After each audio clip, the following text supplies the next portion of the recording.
Aquella noche todos se acostaron felizmente, sin saber a lo que se enfrentarían la mañana siguiente.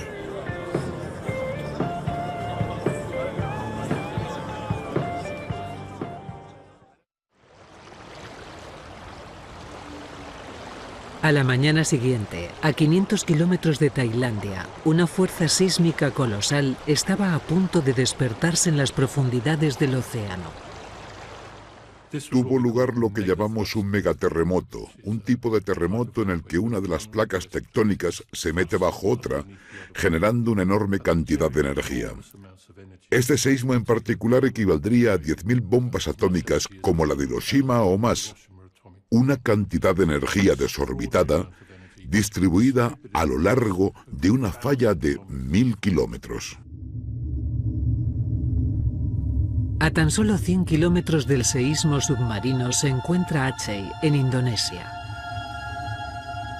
Durante estos enormes terremotos, el fondo marino se levanta varios metros, en este caso, sacudiendo el agua que hay sobre él. La columna de agua entre el fondo y la superficie sube y baja como una ola oscilante gigante.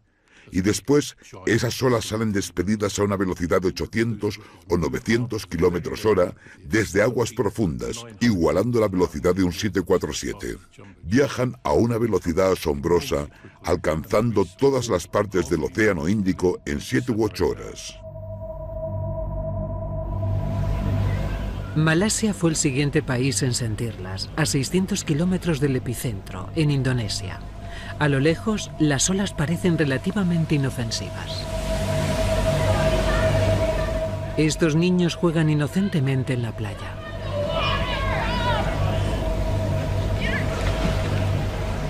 Están fascinados con la ola que se aproxima.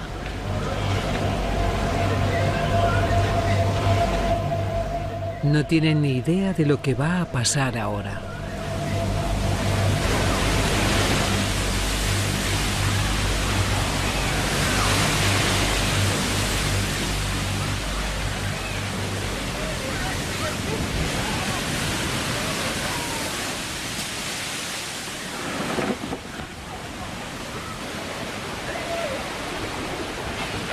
Estos niños sobrevivieron.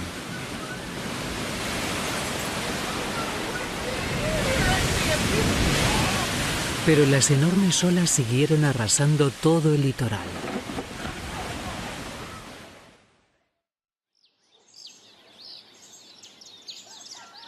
A 300 kilómetros, en Tailandia, Cressida Brett y su hijo Chey, de 3 años, no tienen ni idea de lo que se acerca por el mar.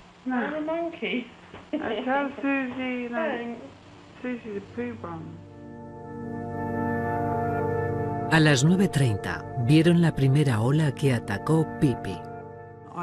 Cogí a Chey, que estaba corriendo. Todo el mundo corría.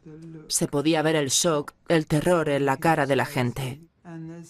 En cuanto subimos las escaleras y nos giramos para ver lo que pasaba, las tiendas, todo estaba derrumbado.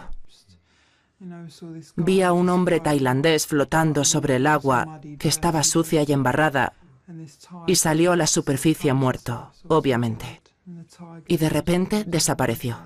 Fue literalmente aplastado.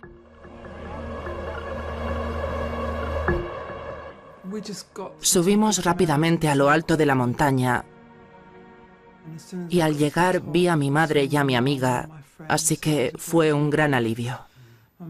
Mi madre se vino abajo. Pensaba que nos había aplastado.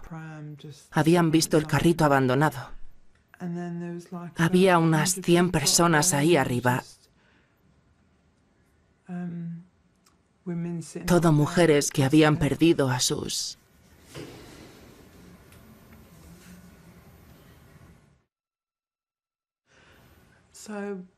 Ahí arriba había una mujer que no paraba de señalar a Chey diciendo: he perdido a mi hijo.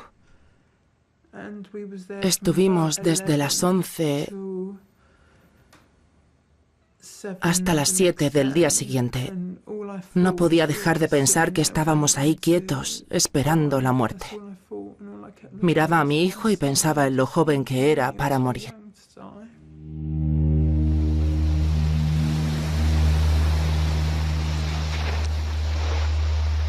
En el mar, las olas provocaban el caos.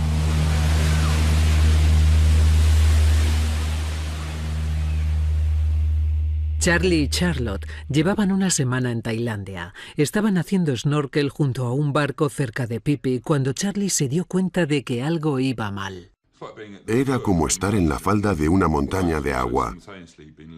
A la vez la ola iba elevando el barco y recuerdo que me tiró hacia atrás y mi cabeza pasó a nada de la hélice.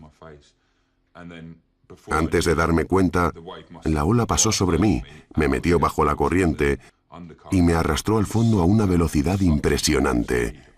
Me hizo ¡fum! No puedo describirlo con palabras. Me llevó a una velocidad increíble hasta el fondo y luego me dio vueltas. La tercera ola me llevó hasta el fondo y me quedé sin aliento. Luego recuperé la orientación, pero la última vez casi muero bajo el agua.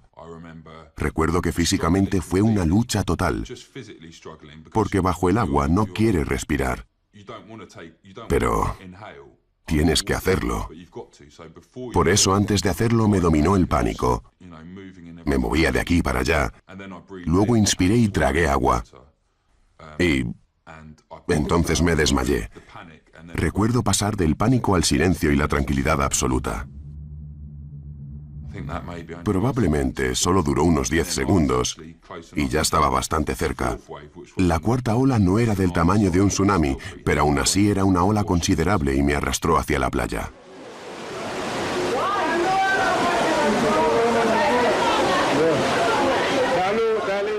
Unos minutos después de llegar a Phi Phi para pasar el día, estos turistas acabaron intentando refugiarse en el techo de un hotel.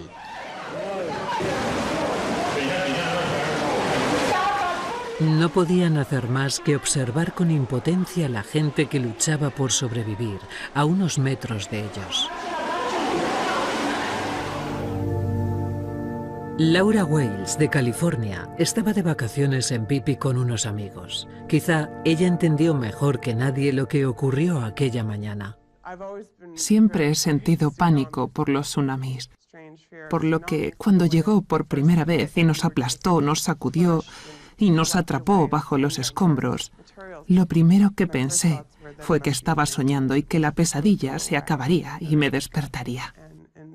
Pero eso no ocurrió. Noté que estaba atrapada, supongo que por las piernas, por eso tengo tantas lesiones en las piernas. Pensé que iba a morir. Noté cómo se me colapsaban los pulmones. Notaba el peso sobre mí y pensé que no habría forma de escapar. En ese momento abrí la boca y empecé a tragar agua. Intenté que me llegara a los pulmones para acortar la agonía de mi muerte. Laura se estaba ahogando, pero entonces llegó otra oleada que la sacó a la superficie. Vi a un hombre tailandés y saqué el brazo. Él me lo agarró y me sujetó. De repente, en la habitación de al lado había otro hombre que se me agarró al otro brazo. Me tenían agarrada y yo no paraba de decir, por favor, no me suelten, por favor.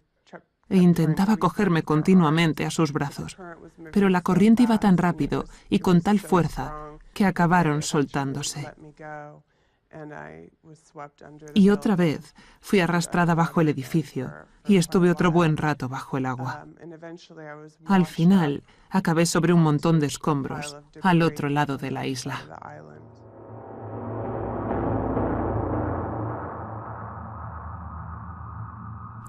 Tres de los amigos de Laura sobrevivieron, pero uno de ellos, James, no tuvo tanta suerte. Tenía la esperanza de que James estuviera bien. Era atlético y fuerte. Tenía mucha voluntad y mucha resistencia. Pero no sabía si sobreviviría. Y no lo consiguió.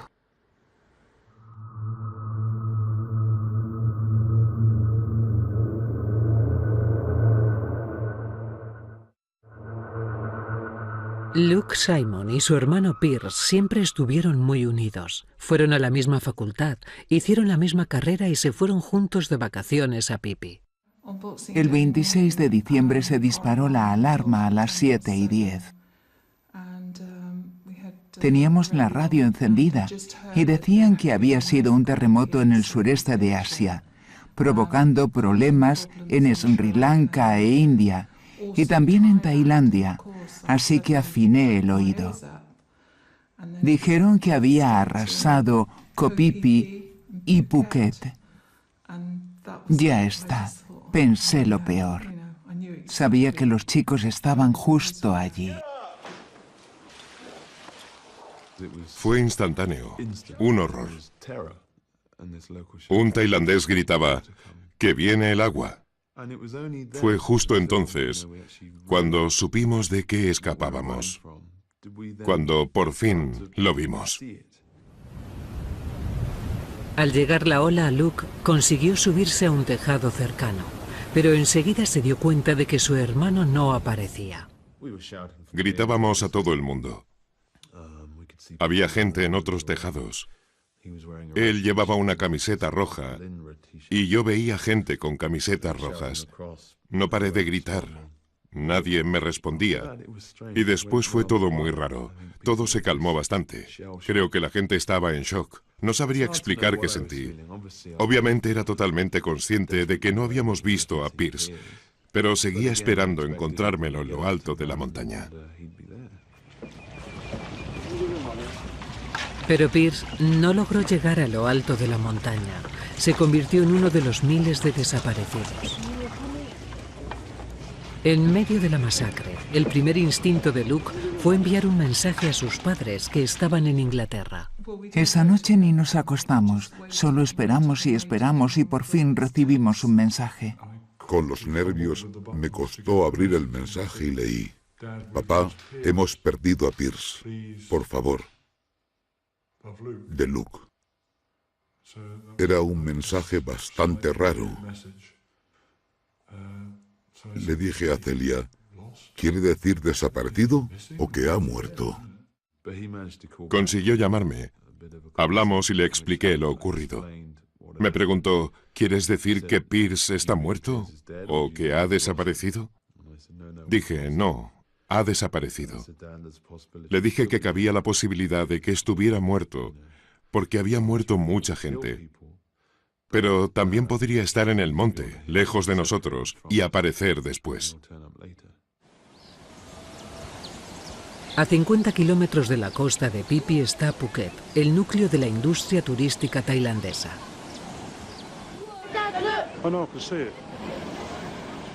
En un hotel del paseo marítimo, un padre graba las olas que se acercan a la costa desde el balcón.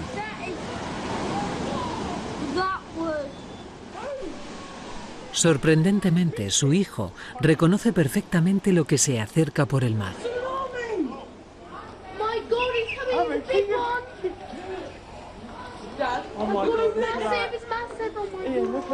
I know, I can see it coming. I'd love to. There's a jet ski out there. Yeah, no, that's what I said. It's on top of it. But he's all right. He's on the sea. I've got jet ski. I hope his battery lasts. Jesus Christ! Look at that. Jesus Christ! Help!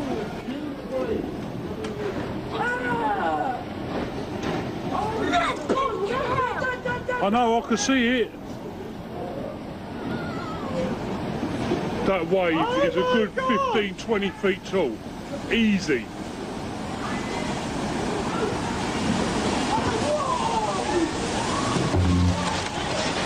Get in, get in, get in! Cuando retroceden las primeras olas, parece como si el mar desapareciese y dejara un vacío misterioso. There's just, you can see too many rocks. It's gone out way, way too far. There's people walking around down there.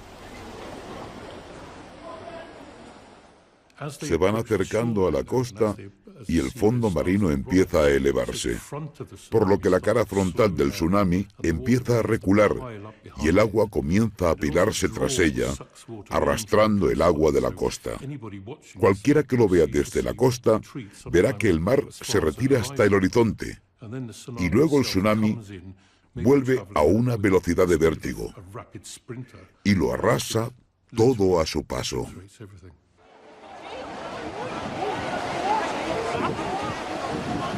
Oh, ¿qué queremos?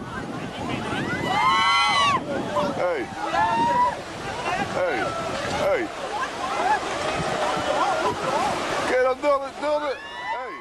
John y Jill Cumber habían ido a Phuket a celebrar el 60º cumpleaños de John. Estaban en el vestíbulo del hotel cuando llegó la ola. Estaba sentado, hablando con la gente y de repente todo el mundo empezó a gritar y empezó a entrar gente que solo decía, «Salid, salid». Entonces todos empezamos a correr y de pronto pensé, tengo que encontrar a Jill. John me agarró. No me soltaba. La ola nos sacó del hotel a la calle. John y Jill se aferraron a una barandilla en la calle mientras la ola les pasaba por encima. Tenía agarrada a Jill cuando la ola nos sacudió como si fuera una lavadora. Jill me dijo, no aguanto más, no puedo. En ese momento, solo puedes decir que hay que aguantar. Le dije que si me soltaba, tendría que ir a por ella y moriríamos los dos.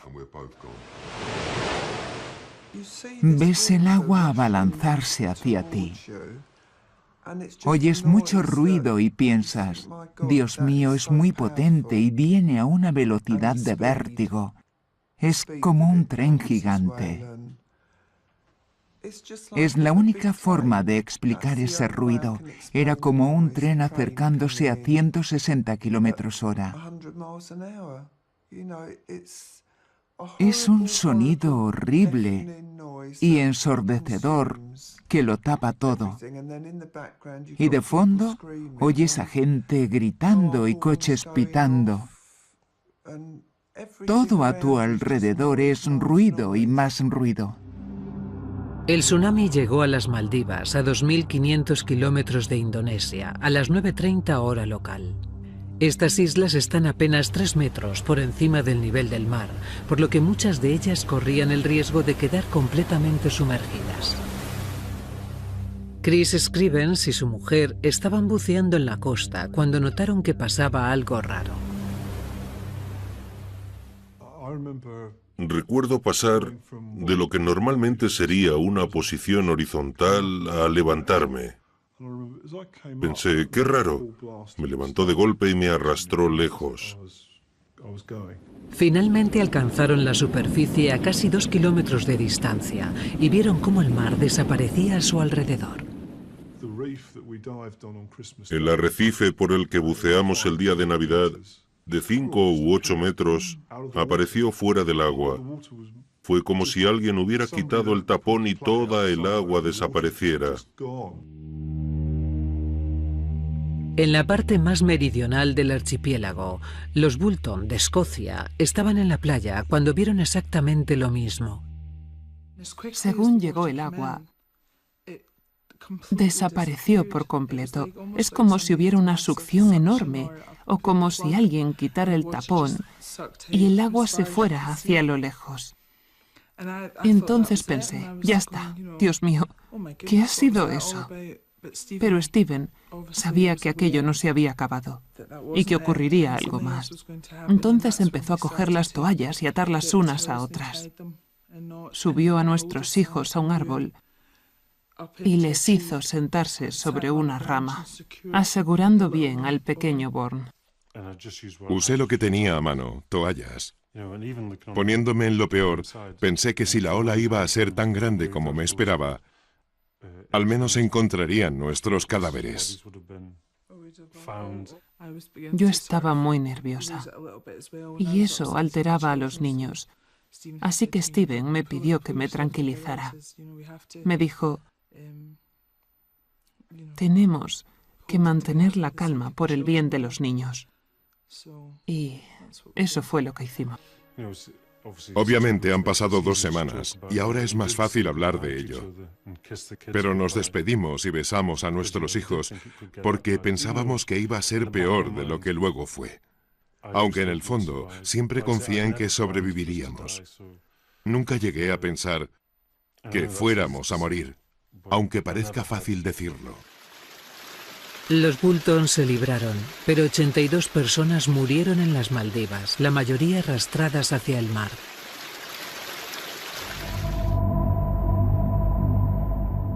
Dos horas antes de que las olas del seísmo en Indonesia alcanzaran Sri Lanka, en la costa densamente poblada del país no habían recibido ningún aviso de lo que estaba por venir.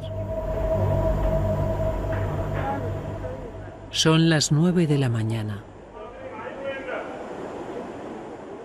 Debbie Bateson, de vacaciones con una amiga, termina de desayunar y empieza a grabar desde el balcón de su hotel.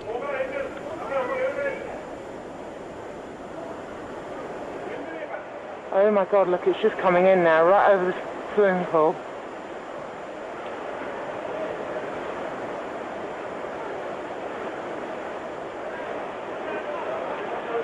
Shit. Get inside! Get inside! Come on, guys! Nadie sabía qué pasaba. Todos decían, ¡qué ola más grande! El mar está caliente, no pasa nada. Y hasta que no estuvo a 5 o 10 metros de ellos, no se dieron cuenta de la gravedad del asunto. Les gritábamos que corriesen porque estábamos viendo la enorme pared de agua que se estaba formando. Lo que se acercaba no parecía una ola, sino una masa de agua muy, muy rápida.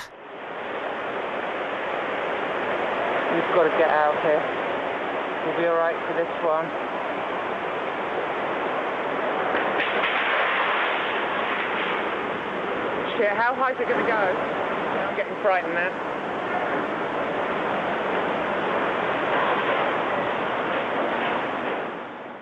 De repente me entró el pánico y dije, ya está, hay que largarse.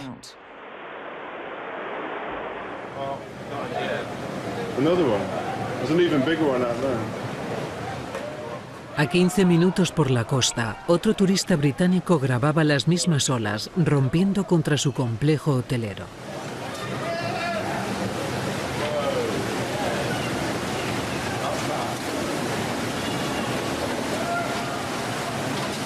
That is very bad. Down floor rooms have got it.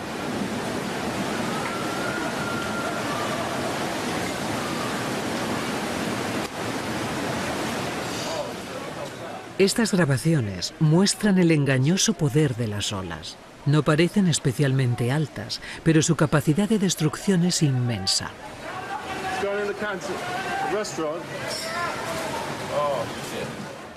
Las olas producidas por el viento que vemos en la superficie del mar constantemente son solo la parte superior del mar moviéndose.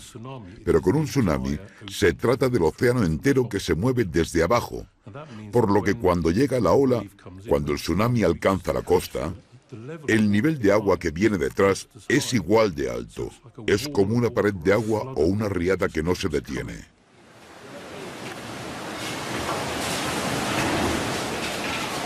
There's more coming, there's more. What's broken? The what?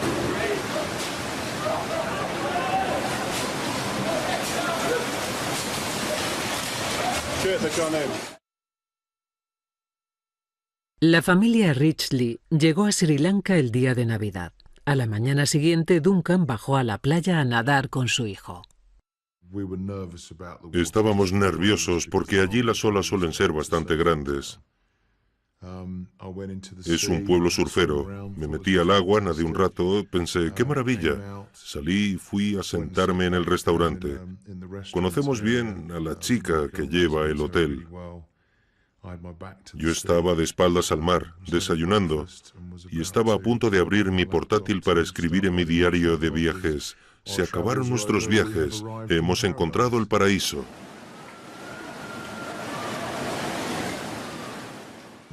Miré hacia atrás Y fue como si alguien hubiera metido una tubería de 15 metros en el mar y hubiera abierto el grifo. No venía ninguna ola así. Es como si se hubiera rellenado. La playa hizo así, se desplomó casi 2 metros. Y entonces empezaron a venir hacia nosotros olas de agua sucia, como una masa marrón. Estaba tumbada, medio despierta, medio dormida, y de repente oí que Shaz decía, «Mamá, levántate». Entonces oí a Duncan decir que se acercaba una ola y que corriera para salvarme. En cuestión de segundos empecé a sprintar. Duncan gritaba, «¿Dónde está Angus?», pero él ya nos había adelantado. Le encontramos. Tuvimos mucha suerte de estar todos en la misma zona en ese momento y corrimos junto a la gente hacia el interior por un camino de unos 100 metros. Había un todoterreno enorme del ejército sin ventanas y con el techo de lona aparcado justo frente a nosotros. Pero en cuanto la familia subió al techo del todoterreno, llegó otra ola y les tiró de nuevo al agua. Ese fue el primer momento en el que realmente pensé que iba a morir. Nos hundimos. Solo podría describirlo como estar en un río inundado. Era como una sopa marrón de escombro, todo se movía. Iba hacia allí, no sabías hacia dónde, pasábamos junto a los árboles. Había coches, estábamos rodeados de cosas. Había mucho barullo. Me agarré de la mano de Angus. Me sentí muy culpable por no saber dónde estaba Sasha. Pero es que no podíamos hacer nada. Y de repente, en un segundo, oh, madre mía, recuerdo que había muchas cosas a mi alrededor. No podía ver dónde estaba y había que tener cuidado porque había objetos cortantes. A saber lo que había ahí, el agua debió de llegar muy rápidamente y la primera ola ya había empezado a retirarse. La presión empezó a disminuir y empezamos a agarrarnos a las cosas y a chocarnos.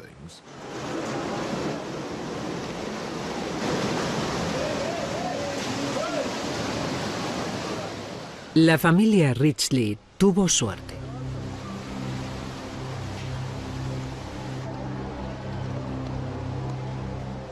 Estas imágenes muestran las dimensiones épicas de las olas y la desesperada lucha por la supervivencia de quienes quedaron atrapados.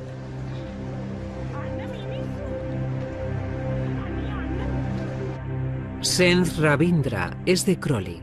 Había ido a Sri Lanka a visitar a su padre.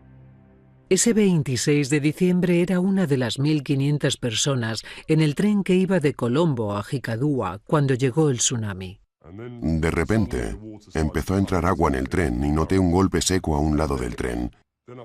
Mi vagón se descarriló y empezó a entrar agua. El vagón empezó a inclinarse hasta un ángulo de 45 grados. Obviamente cundía el pánico y todo el mundo gritaba en el vagón. Pensé, se acabó, porque el nivel de agua había aumentado mucho. Ni siquiera me planteé qué había ocurrido, solo sabía que tenía que escapar. Conseguí subirme a lo alto del vagón a través de una de las puertas y cuando salí todos empezaron a seguirme hacia lo alto del vagón y las cosas empezaron a calmarse. Era un auténtico caos, pero la gente por fin empezó a calmarse. Senth y los demás pasajeros se sentaron sobre el techo, asimilando la escena. Parecía que el agua había empezado a retroceder. Entonces Senth oyó un enorme estruendo que venía de la costa. Empecé a oír muchos gritos. Cuando miré al horizonte, solo pude ver un trocito de cielo de este tamaño. El resto lo ocupaba una pared de agua que se precipitaba hacia nosotros.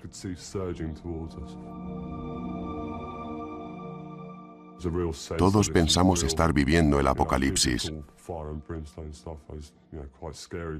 Daba mucho miedo, porque uno de los otros vagones se zarandeaba como un juguete y vi que una mujer salió disparada con el impulso del vagón. Y me di cuenta de que estaba muerta.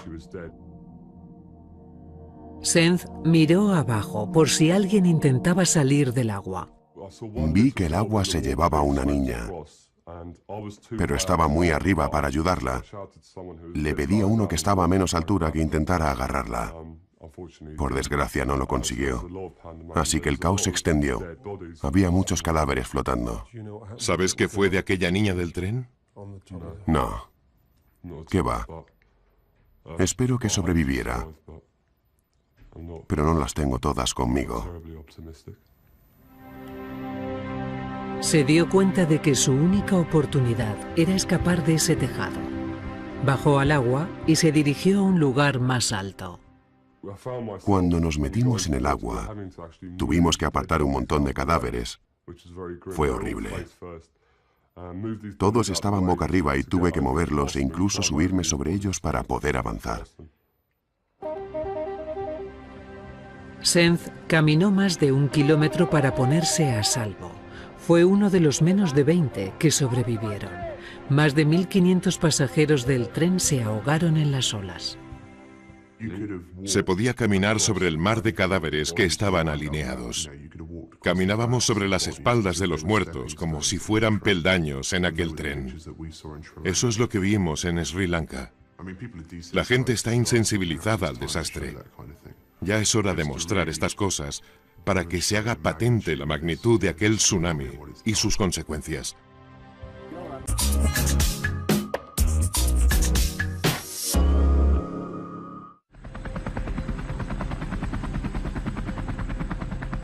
Aquel tsunami arrasó las costas de un continente. En las horas siguientes, el mar se calmó y la desesperación se apoderó de todos. A tidal wave triggered by a massive earthquake has killed at least 1,800 people in Asia. Parts of Sri Lanka, India and Indonesia are devastated.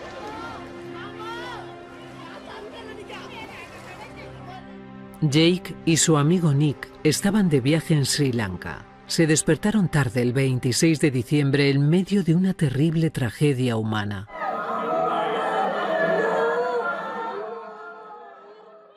En Europa no estamos acostumbrados a este tipo de dolor, a estos lamentos. Pero allí la gente perdió a sus mujeres, a sus hijos, a sus madres. Han desaparecido generaciones enteras y muchos se han quedado totalmente solos. Perdieron sus casas, sus negocios, todo lo que poseían. Perdieron a su gente, lo perdieron todo. ¿Cómo se puede expresar realmente algo así? ¿Cómo puede decir algo a alguien que ha perdido todo lo que amaba?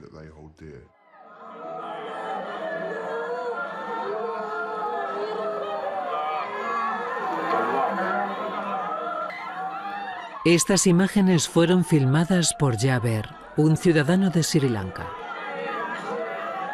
Pensó que si no lo grababa, nadie se creería lo que le había ocurrido a su comunidad.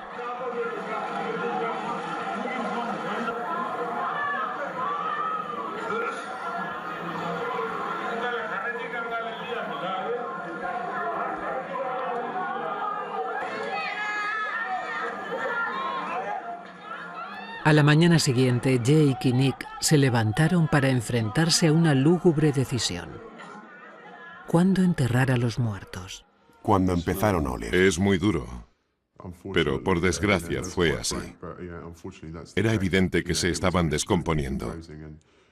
Al mirarlos, comprendimos que no podíamos dejarlos ahí. Al principio los llevamos al final de la entrada. Habíamos pensado dejarlos apartados de la gente, pero eso no habría bastado. Tuvimos que cavar un hoyo. Enterraron más de 15 cadáveres en un hoyo de 2 metros de profundidad. No había tiempo para el espacio personal y emocional de cada uno. De hecho, yo creo que lo evité a propósito. Cuanto más ocupado estabas, menos podías. Ya sabes, había muchos momentos en los que veías a familias que habían perdido a sus hijos o a familias reunidas.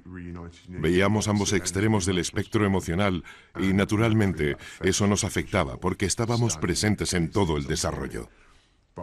Es un gran golpe, pero hay que encajarlo y seguir adelante, porque si no habríamos resultado inútiles con todo lo que había que hacer. Y no es un acto totalmente altruista. De hecho, probablemente es algo muy egoísta porque, al mantenerte ocupado, no tienes que enfrentarte a tus propios sentimientos. En Tailandia, Laura Wales yacía herida, desesperada por llegar a un hospital y preocupada por su amigo James, que seguía desaparecido. Lo que necesitaba era descansar. Quería dormir. Pero cuando estás en shock y te quedas dormido, tienes muchas posibilidades de no despertar. Por eso la gente te intentaba hablar constantemente y darte agua para mantenerte consciente y que no te rindieras y te quedaras dormido. Por la noche estaban muy preocupados por los mosquitos que aparecieron y empezaron a devorar a los supervivientes. Por eso todos nos cubrimos con sábanas y toallas, y fue espeluznante, porque parecíamos cadáveres. Pero lo que atormentaba a Laura era la culpa por querer rendirse ante el tsunami y el recuerdo de su amigo James.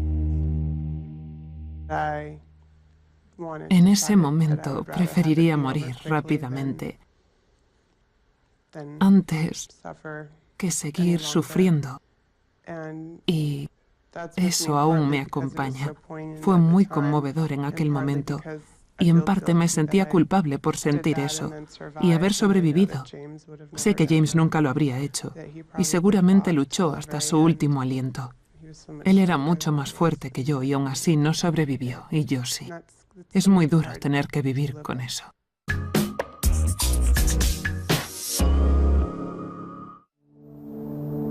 En Tailandia del Sur, Luke Simon comenzó a buscar a su hermano perdido, Pierce. Esta fue la última fotografía de Pierce que se tomó el 26 de diciembre, minutos antes de la llegada de las olas. Prácticamente había acampado y estaba esperando verle en cualquier momento. Según iba avanzando el día, iba llegando más y más gente, pero él nunca estaba entre ellos. Cuando empezó a anochecer, empecé a tener visiones y ya creía ver a gente que se parecía a él.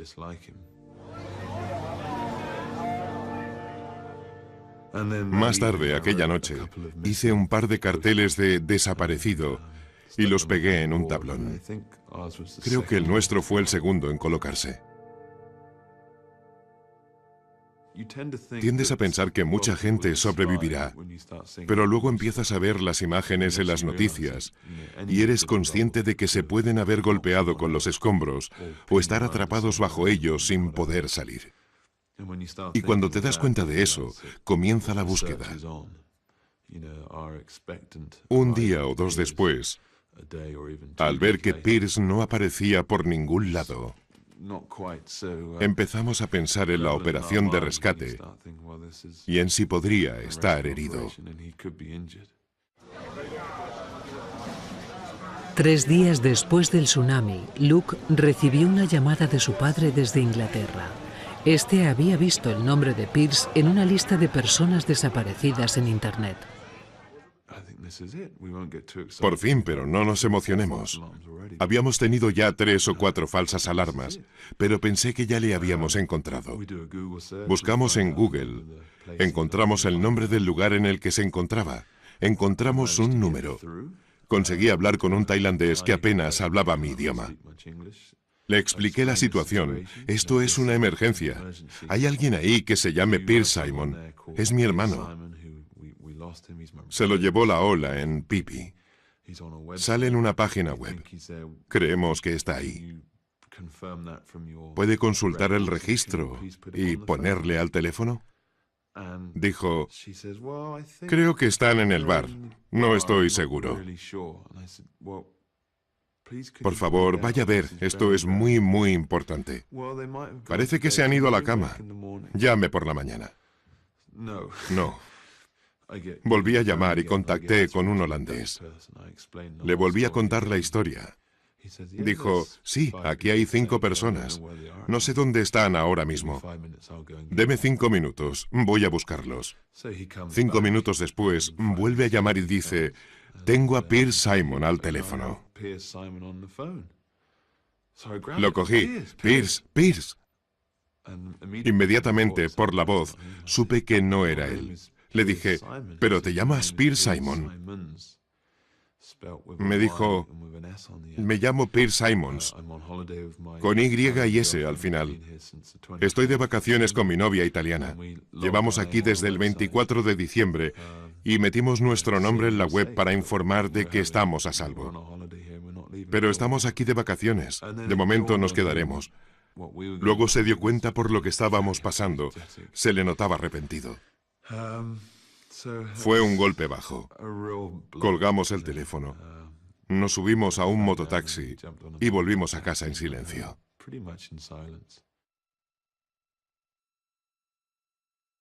Piers llevaba 5 días perdido. Luke y sus amigos revisaron las listas oficiales de víctimas cuando se encontraron con una foto inconfundible. Entonces apareció el cadáver 348 e inmediatamente supe que era Piers. Llevaba la camiseta roja que se había comprado en Bangkok. No cabía duda. Los tres hicimos «Oh». La siguiente imagen era su reloj. Sabía perfectamente cómo era, y era ese. La siguiente era su móvil. La cuarta era una foto de su pasaporte. Era él, lo miraras por donde lo miraras. Era muy meticuloso y organizado. Se llevó el pasaporte para que pudiéramos identificarlo. No estaba triste, no me sentía desconsolado. Había visto a otras personas viniéndose abajo al identificar cadáveres. Yo me sentí así. De nuevo, este era otro capítulo de nuestra búsqueda. Sabía que le había encontrado en cuanto vi la primera foto. Cadáver número 348. Sabíamos que era Piers.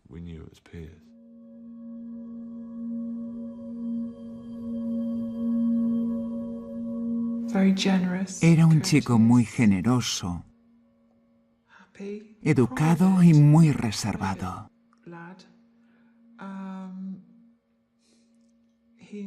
Disfrutó de su vida. Vivió 33 fantásticos años repletos de cosas. Le encantaba viajar, el deporte, su trabajo.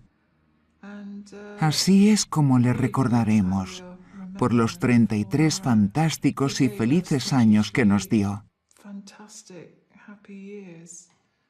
Estábamos muy orgullosos de él y así le recordaremos siempre.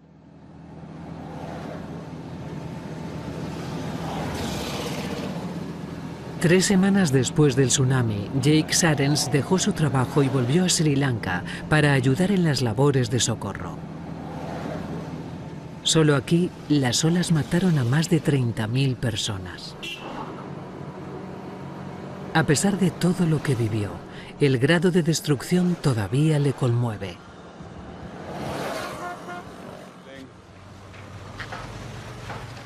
Esta era la zona más ajetreada de la ciudad. Y ahora, no queda nada de aquello.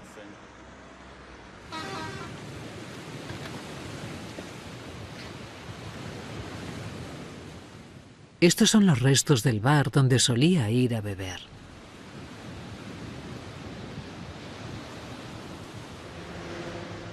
Nunca se sabe. Mientras estábamos en el agua, mirando hacia allí, nunca imaginamos las cosas que pasarían. Parece que está todo igual. Hasta que ves esto. ¿Quién sabe? Es muy escalofriante. Hola. Vaya cambio, ¿eh? Estos son algunos de los habitantes del pueblo con los que Jake pasó la Navidad. El Kingfishers. ¿Te acuerdas? Claro que me acuerdo. Mi hermano y yo pasamos una Nochebuena maravillosa en el Kingfishers. Sí, sí. Solo en este pueblo de 1000 habitantes desaparecieron 200 personas tras el tsunami.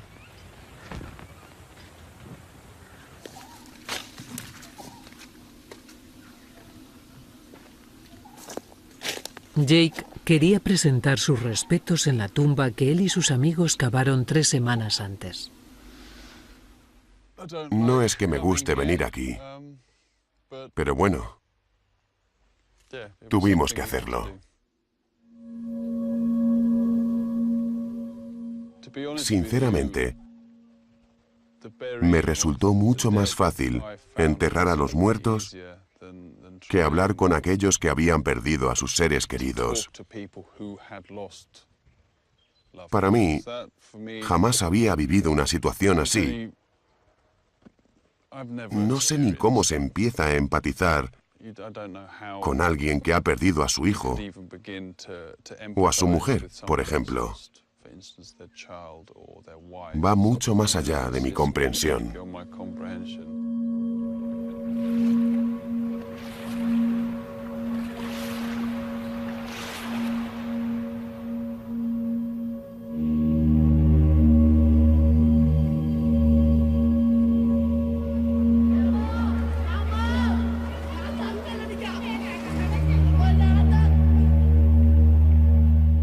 Cerca de 230.000 personas murieron como consecuencia del tsunami de 2004.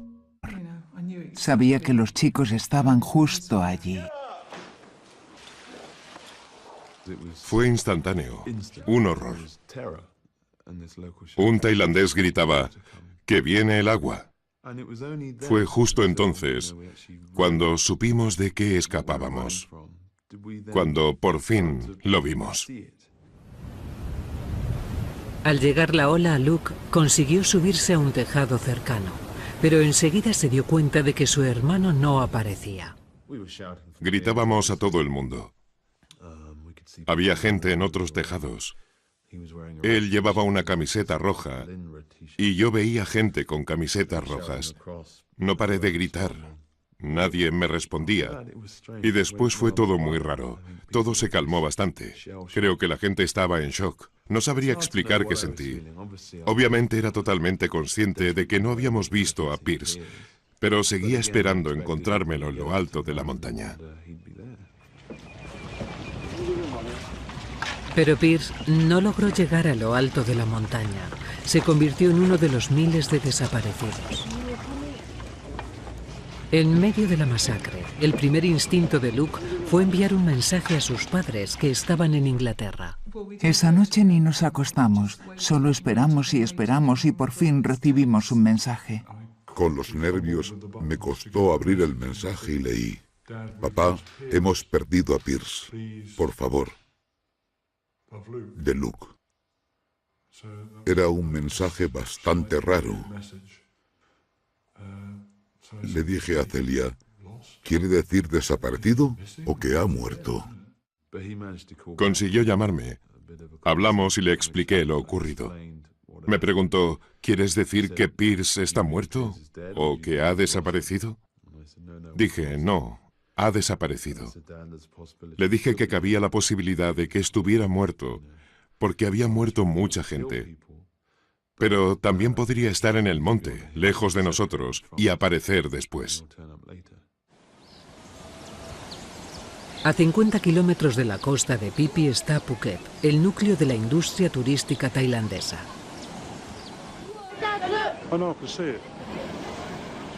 En un hotel del paseo marítimo, un padre graba las olas que se acercan a la costa desde el balcón.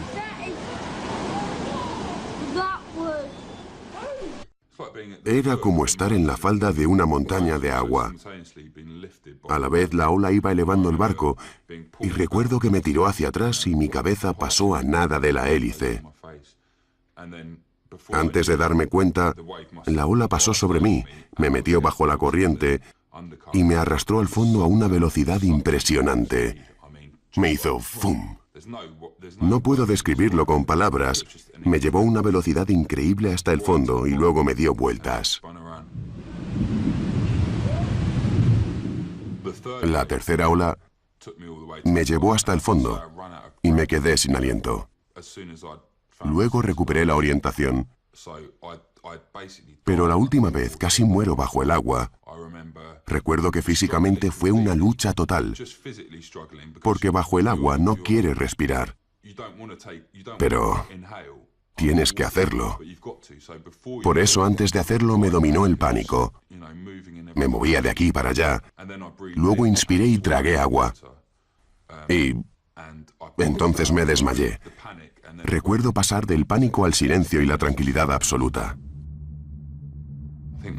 Probablemente solo duró unos 10 segundos y ya estaba bastante cerca. La cuarta ola no era del tamaño de un tsunami, pero aún así era una ola considerable y me arrastró hacia la playa.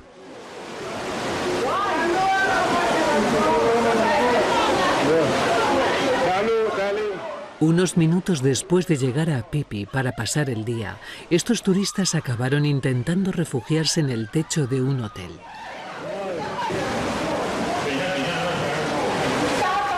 No podían hacer más que observar con impotencia a la gente que luchaba por sobrevivir a unos metros de ellos. Laura Wales, de California, estaba de vacaciones en Phi Phi con unos amigos. Quizá ella entendió mejor que nadie lo que ocurrió aquella mañana. Siempre he sentido pánico por los tsunamis, por lo que cuando llegó por primera vez y nos aplastó, nos sacudió y nos atrapó bajo los escombros, lo primero que pensé fue que estaba soñando y que la pesadilla se acabaría y me despertaría. Pero eso no ocurrió. Noté que estaba atrapada, supongo que por las piernas, por eso tengo tantas lesiones en las piernas. Pensé que iba a morir. Pero las enormes olas siguieron arrasando todo el litoral.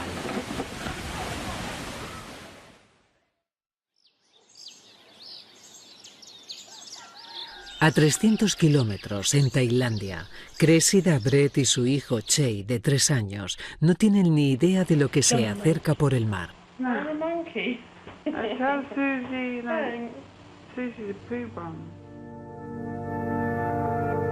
A las 9:30 vieron la primera ola que atacó Phi Phi. Cogí a Chey, que estaba corriendo. Todo el mundo corría. Se podía ver el shock, el terror en la cara de la gente.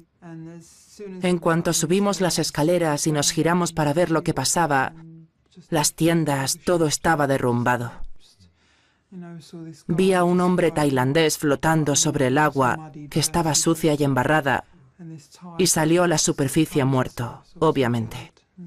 Y de repente desapareció. Fue literalmente aplastado.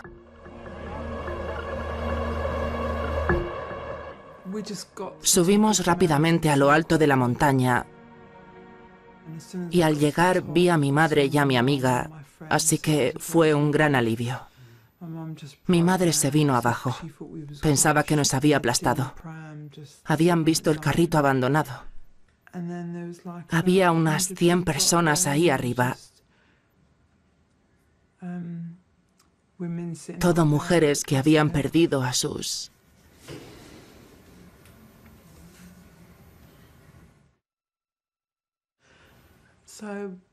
Ahí arriba había una mujer que no paraba de señalar a Chey diciendo, he perdido a mi hijo. Estuvimos desde las 11 hasta las 7 del día siguiente. No podía dejar de pensar que estábamos ahí quietos, esperando la muerte. Miraba a mi hijo y pensaba en lo joven que era para morir.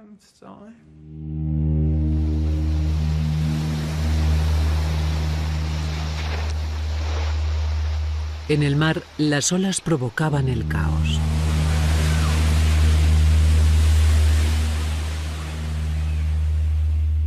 Charlie y Charlotte llevaban una semana en Tailandia. Estaban haciendo snorkel junto a un barco cerca de Phi Phi cuando Charlie se dio cuenta de que algo iba mal.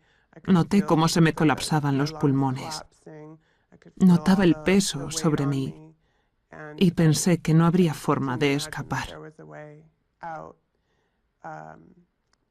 En ese momento, abrí la boca y empecé a tragar agua.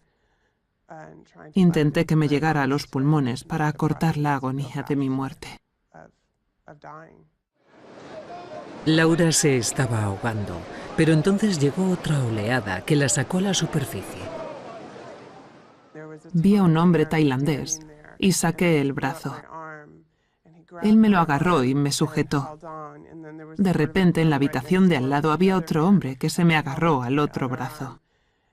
Me tenían agarrada y yo no paraba de decir, por favor, no me suelten, por favor. E intentaba cogerme continuamente a sus brazos, pero la corriente iba tan rápido y con tal fuerza que acabaron soltándose. Y otra vez fui arrastrada bajo el edificio y estuve otro buen rato bajo el agua. Al final, acabé sobre un montón de escombros al otro lado de la isla.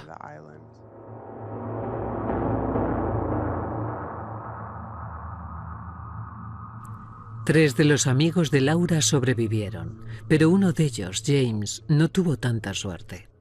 Tenía la esperanza de que James estuviera bien. Era atlético y fuerte.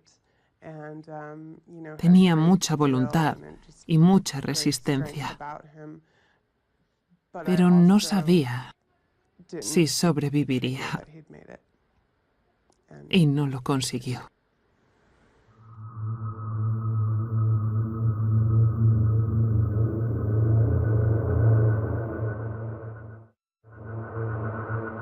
Luke Simon y su hermano Pierce siempre estuvieron muy unidos. Fueron a la misma facultad, hicieron la misma carrera y se fueron juntos de vacaciones a Phi. El 26 de diciembre se disparó la alarma a las 7:10.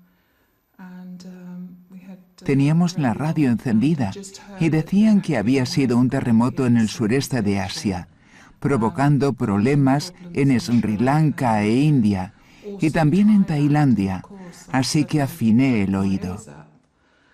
Dijeron que había arrasado Koh Phi Phi y Phuket. Ya está, pensé lo peor. Aquella noche todos se acostaron felizmente, sin saber a lo que se enfrentarían la mañana siguiente.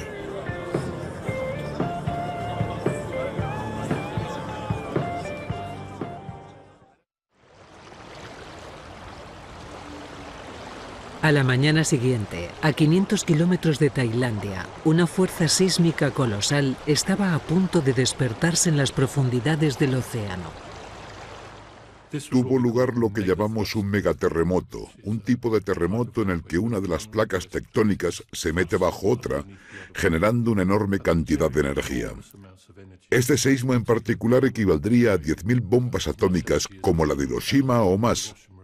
Una cantidad de energía desorbitada distribuida a lo largo de una falla de 1000 kilómetros. A tan solo 100 kilómetros del seísmo submarino se encuentra Aceh, en Indonesia. Durante estos enormes terremotos, el fondo marino se levanta varios metros, en este caso, sacudiendo el agua que hay sobre él. La columna de agua entre el fondo y la superficie sube y baja como una ola oscilante gigante. Y después, esas olas salen despedidas a una velocidad de 800 o 900 kilómetros hora desde aguas profundas, igualando la velocidad de un 747. Viajan a una velocidad asombrosa, alcanzando todas las partes del Océano Índico en 7 u 8 horas. Malasia fue el siguiente país en sentirlas, a 600 kilómetros del epicentro, en Indonesia. A lo lejos, las olas parecen relativamente inofensivas. Estos niños juegan inocentemente en la playa.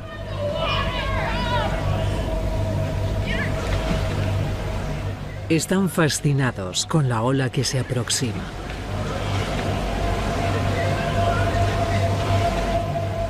No tienen ni idea de lo que va a pasar ahora.